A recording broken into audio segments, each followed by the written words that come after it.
ঘটনাটা 2020 সালে এখানে যে সাজাপ্রাপ্ত যে দুইজন ব্যক্তি মহেন্দ্র নম এবং আরতি নম, তাদের বাড়ি খাওড়া বিলে। তো ওনারা স্বামী স্ত্রী। তো ওনাদের একটা মেয়ে বিয়ে হয়েছিল আসামের করিমগঞ্জ জেলাতে। তো কোনো একটা কারণে সেখানে 2 বছর সে সংসার করে, তারপর এখানে একটা ঝামেলা হয়ে সে তার বাবার বাড়িতে কাউরাবিলে চলে আসে। তো এখানে আসার পরে 23/2/2020 ইংরেজি তারিখে তার একটা সন্তান জন্ম হয়। তো সন্তান জন্ম হওয়ার পরে এটা অভিযোগ হয় যে মহেন্দ্র নম এবং ওই আরতি নম সন্তানটাকে মেরে ওনাদের পাশের বাড়ি পাশে একটা ছড়া ছিল, ছড়াতে ফেলে দেন। তো পরের দিন অর্থাৎ 24/2/2020 ইংরেজি তারিখে ওই তাদেরই প্রতিবেশী একটা ছোট্ট বাচ্চা, 12 বছরের একটা বাচ্চা যখন এখানের মধ্যে যায়, ছড়ার পাশে খেলতে খেলতে ও এখানে যায়, গিয়ে দেখে এভাবে একটা ছোটো বাচ্চার একটা মৃতদেহ এখানে ছড়ার জলে আসছে। ওই সে এসে তার মাকে বা অন্যান্য লোকদেরকে বলে। তো ওই সময় ওই মহেন্দ্র নম এবং আরতি নম জিনিসটা একটু টের পেয়ে যান এবং বাচ্চাটাকে সেখান থেকে ওনারা সরিয়ে পাশে একটু জঙ্গলের মতন জায়গা ছিল, ওইখানে নিয়ে ওনারা গর্ত খুঁড়ে ওইখানে কবর দিয়ে দেন বাচ্চাটাকে। তো ওইটা পাশাপাশি সবাই জানাজানি হওয়ার কারণে এলাকাবাসী থানাতে খবর দেন।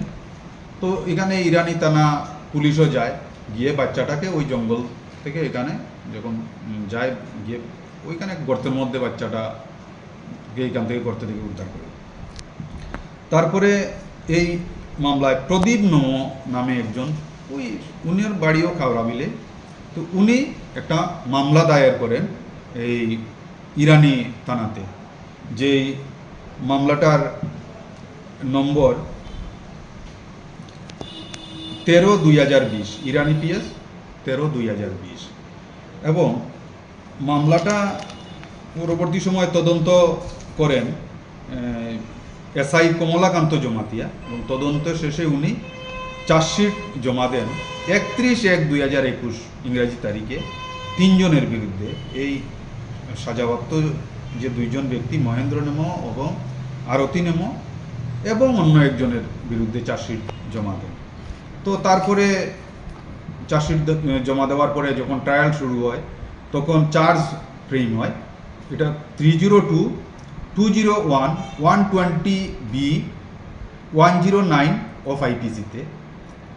তো টোটাল 17 জন সাক্ষীর সাক্ষ্যবাক্য এই মামলাতে গ্রহণ করা হয়, মাননীয় আদালত গ্রহণ করেন। সবগুলাই প্রসিকিউশন পক্ষের সাক্ষী ছিল।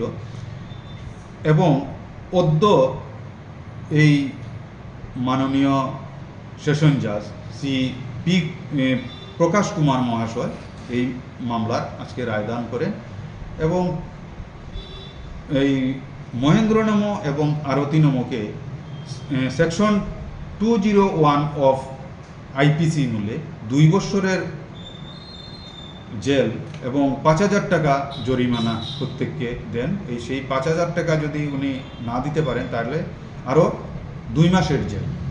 এবং সরকার পক্ষে মামলাটা পরিচালনা করি আমি শ্রী সুনির্মল দেব, পাবলিক প্রসিকিউটর। ঠিক আছে।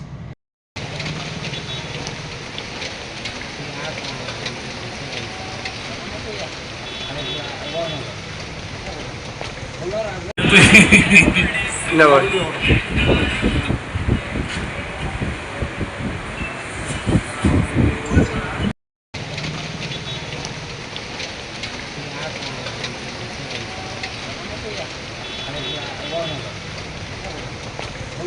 লং তরাই কাচ্চি গানের শস্য তেলে টেস্ট, যে খাবে সেই বলবে লং তরাইবে, লং তরাইবে।